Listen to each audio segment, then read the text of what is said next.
Oh my God, that's unbelievable. Hi everyone, Luke here from Weekend Tour Pros. You're joining me again today as we test a brand new iron for 2024, the Ping i530 irons. Now those of you who've watched my channel for some time know I absolutely love Ping products. I play them in the top end of my bag, and when I had my custom fitting for my irons last year, I nearly purchased the previous version of these irons, the i525. So I'm really keen to give these irons a hit and see how they perform in the hands of a mid-handicapper with an average swing speed. Right, let's get down to the studio and let's start hitting some shots and capturing some data.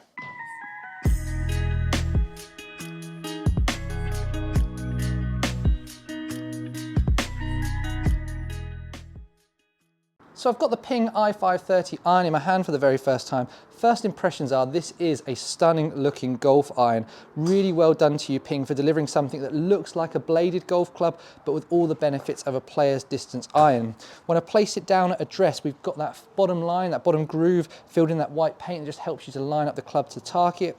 We've got a little bit of offset, not too much, nothing that'll be too off-putting for people, but just enough that gives you that confidence there is some little bit of help with this golf club, and that's the same with that slightly thicker top line that they've got on this club as well. When you flip it over, the sole design is a little bit thicker than a bladed golf club, but again, not as thick as a game improvement iron, and there is a little bit of curvature to it on both sides that just helps with that turf interaction. Again, just gives us a bit of forgiveness on those heavy golf shots. We've got that toe screw at the end, which just helps again add a little bit of weight to the toe and just help with that bit of forgiveness and additional MOI components. And then on the back of the iron, we've got some really nice kind of milling that just gives a lovely little effect to it. The i530 logo, the forged logo, it just is a really stunning looking golf iron. Ping, you've done a great job here. Really keen to give this one a hit. Right, let's hit some shots.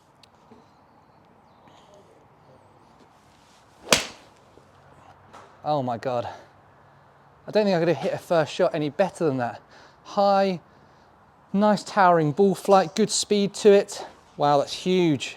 Absolutely huge. 163 yards out of the gate with this golf club, hitting it fractionally out towards the toe. 111 mile an hour ball speed, that's incredibly fast for me. Totaling 176. Spin at 4,000 does feel a little bit on the low side, so I don't know if I didn't just catch that too cleanly. Launching at 18 degrees, peak height of 78 feet. For me, if I could get it anywhere in the high 70s, I'm absolutely delighted. A really strong start. Oh my God, that's unbelievable. I think that's just a little baby draw just to the right of target. Look at that. That is absolutely the perfect golf shot that I would love to hit time and time again with a 7-iron. 113 mile an hour ball speed, carrying at 170, totaling at 184. That spin is a little bit low again at 3681, launching at 18.2, peak height of 80 feet, land angle of 41.5. Oh, such a shame. Just a massive pull draw down the right hand side. It's going to be absolutely huge. It is centered strike, 113 of ball speed, 168 of carry. Again, that spin at 3561 is a little bit lower than I would expect to see, especially because Ping irons are normally quite high spin in my hands. Started that one just a little bit left of target, minor overcorrection. Wow, that's good. So slightly out the toe again, ever so slightly towards the toe side. 108 of ball speed, 160.6 of carry, 3524 a spin. Again, probably the only thing that's concerning me shot after shot is the spin rates at the moment. Launching at 19.7, peak height 79 feet. These feel and they sound great. These are one of the best feeling Ping irons I've ever felt. Like, they really are making massive strides in that area, Ping, in terms of trying to deliver golf clubs that feel as good as they perform, and I really have no criticism of that here today in the bay. The only thing I can criticize at the moment is that spin rate does feel like it's consistently a little bit low today. That could be my delivery, but it is lower than what I'm used to seeing out of a 7-iron, including my own one.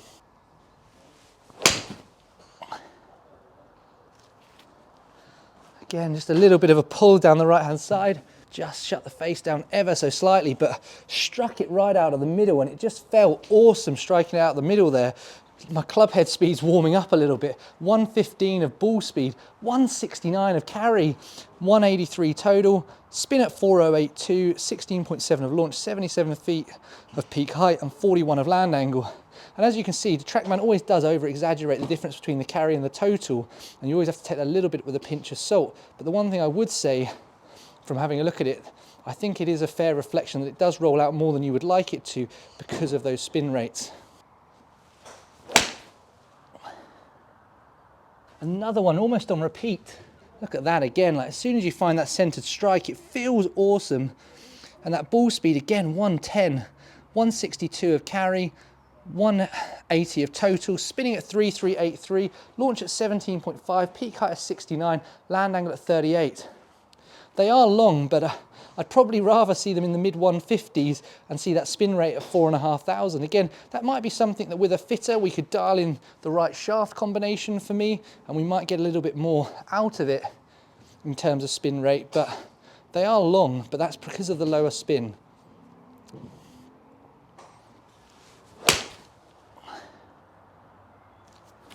Another one that feels really good. Just caught that a little bit low and slightly towards the toe on the face that time.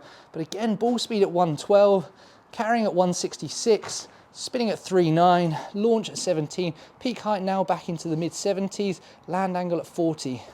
So just going to break away from hitting shots with the Ping i530 irons to tell you about the 4 key features of these irons that Ping are telling us in the write-up, to see if we are seeing those features come out in the performance that we've seen in the first part of this video, whether we need to look out for it in the second part of this video.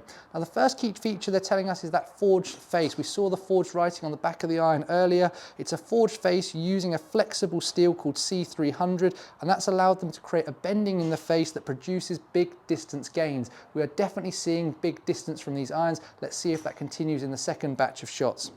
Next up, they're saying they've coupled that with a hollow body design, which allows them to accentuate that face bending, generate faster ball speeds and greater distance. And they're saying that combination of that hollow body design, the face and the lofts all together should ensure max height and stopping power on the greens. We definitely are seeing good launch, we definitely are seeing good height. We're not maybe seeing that stopping power just yet in my delivery today, but we'll keep an eye on that in the second part of the video.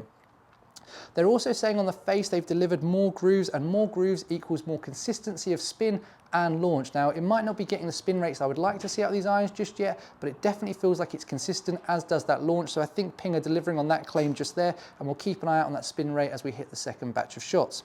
Finally, they're saying they've delivered power with feel thanks to a lower CG placement, which is more aligned to where impact occurs. They're saying that combined with the face bending, the ball speeds and the tungsten toe screw is hopefully going to deliver really good power with some really good feels as well. Definitely are the best feeling Ping irons that I've had or tested over the last couple of years. So we'll keep an eye on all those claims as we go back to hitting some shots. Let's hit a few more.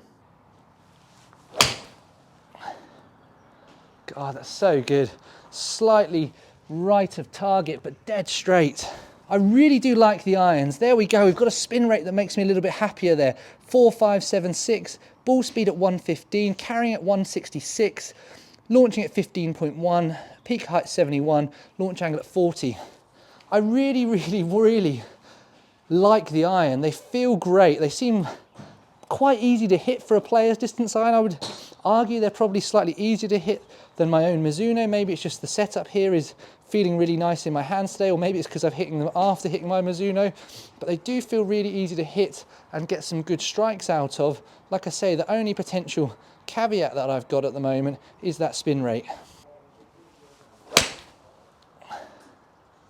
Oh my, that might be my favorite one yet. It just felt great. That's got to be absolutely middled. Tiny bit towards the heel that time, 113 of ball, 167 of carry, spin at 3830, launching at 17, peak height 74, land angle 40. I'm going to hit one more shot. I keep wanting to hit more shots because A, they feel great, but B, I just want to try and give as much opportunity for the spin rate to creep up by me hitting more shots. But you can see I've hit, from the impact location I've been showing you, I've been hitting quite a lot out of the middle, and it hasn't really changed that. And again, could be my delivery. We'll have to look at my attack angle and things when we get home to see if that maybe is a contributing factor. But yeah, that's the only thing I can think of otherwise.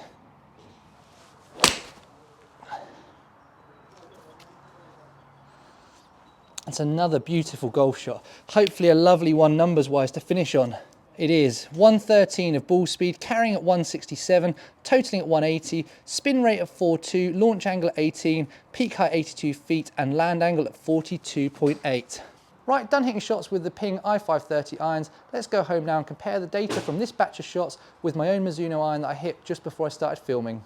Before starting the deep dive into the data, it's worth noting that I'm going through quite a significant swing change at the moment, and where I hit the baselining data with my own 7-iron, the Mizuno JPX923 forged first, I think these numbers are a little bit worse than they would be if I'd hit that batch of shots second, when I was a little bit more warmed up and had the feels from my coach a little bit more dialed in. So please bear that in mind as we work our way through the data.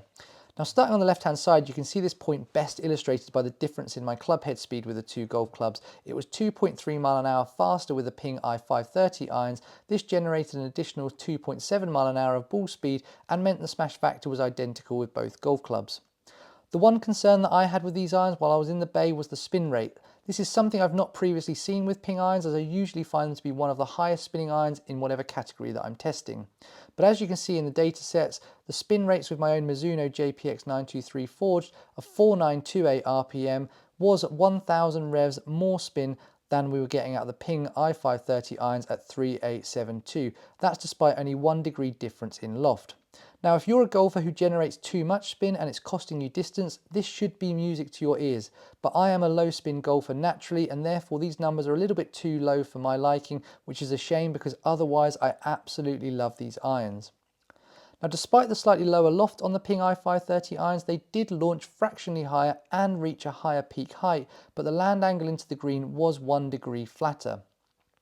One thing I do always notice about Ping golf clubs is that they are incredibly consistent, and that's no different with these irons. As you can see from the side-on view of the ball flights, I think for 10 shots in the hands of a mid-handicap golfer to be that consistent is very impressive. Now that brings me nicely onto those all-important distances. Because of that lower spin, these irons are super long, with the average carry distance of 165.8 yards being 10.7 yards longer than with my own 7-iron. That's a club longer with only 1 degree difference in loft. Very, very impressive. Whilst the total distance of 180.8 yards does make these irons one of, if not the longest irons I've ever tested on this channel. However, due to that low spin and that flatter land angle, we can see that the stopping power of these irons was 3.1 yards or 10 feet more than with my own Mizuno irons. Now, I always find that TrackMan plays firm and fast, and the rollout I see on the course is never as much as TrackMan shows, but it is still 26% more rollout and therefore less control than I have with my own Mizuno. For completeness, I always like to show you my average strike location, which you can see was more centered but fractionally favoring the toe with the Ping i530 versus that significantly more toe strike with my own Mizuno irons on the day. Finally, my shot dispersion, which I was also really happy with considering I just picked up the golf club for the first time and I'm using the stock shaft option without it being custom fit for me. So that leads me really nicely into my final thoughts on the Ping i530 irons. First of all, these irons look absolutely stunning. They are a player's distance iron that looks like a slightly chunky blade, and there'll be so many golfers watching this video who will pick these irons up off the rack and love how these irons look. Second of all, they feel incredible. They are without a shadow of doubt the best feeling Ping irons that I've tested since I started this channel about 2.5 years ago, and I definitely think Ping are making massive strides in this department. The one little niggle that I've got with these irons, as we've touched on a few times in the video, is that low spin rate, and that's probably the reasons why I personally wouldn't game these irons as a low spin golf player anyway. I just can't give away that much spin versus my own iron. I'm always looking for a little bit more spin with my irons. Now, in terms of golfers that are looking to buy these irons, there are 3 different loft options like lots of Ping irons at the moment. You have the power spec with slightly stronger lofts, you have the retro spec with slightly weaker lofts, and that standard loft spec, which is the one that we used in this video. They also come with lots of stock shaft options as well as lots of aftermarket shaft options as well, so make sure you get yourself custom fit to try and maximise your performance out of these irons. In terms of the price point, they are £1,069 in the UK for 5-iron to pitching wedge, but you can add slightly longer irons to your set or additional wedges if you want to do that as well. Now, all that's left for me to say is if you like the video, please do hit that thumbs up button. It really does help other golfers like you to find my content on YouTube. And if you're not yet subscribed to the channel, hit that button down below, ring the bell icon. We've just passed 3,000 subscribers on the channel. If you're not yet one of them, make sure you hit that button down below and you'll get notified of all my videos as they land on YouTube every single week. Thank you so much for watching. I hope you have a great day. Goodbye.